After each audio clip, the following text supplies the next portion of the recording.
កញ្ញាឈិនរតនាវះកាត់បដូរខ្ទង់ច្រមុះបន្ថែមសម្រស់លើករាសីគ្រាន់តែវះកាត់បដូរខ្ទង់ច្រមុះថ្មីភ្លាមកញ្ញាឈិនរតនាហាក់ដូចជាមានរាសីល្អទទួលបានការងារជាច្រើនបន្តបន្ទាប់ក្រោយពីចប់ពិធីបុណ្យភ្ជុំបិណ្ឌ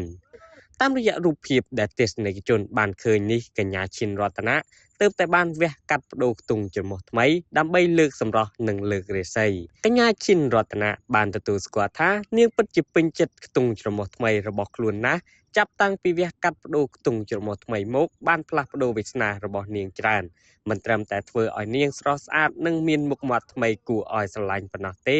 ថែមទាំងធ្វើឲ្យនាងទទួលបានការងារជាច្រើនផងដែរ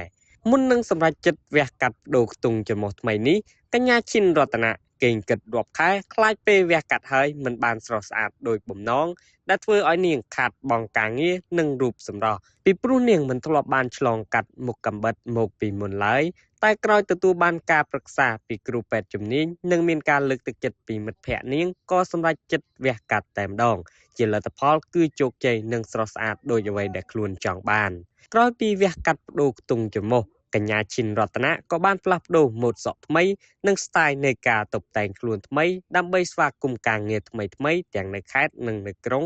កញ្ញាឈិនរតនាជឿជាក់ថាការវះកាត់កែខ្ទង់ច្រមុះថ្មីពិតជាធ្វើឲ្យនាងមានរាសីនិងហុងស៊ុយល្អយ៉ាងពិតប្រាកដ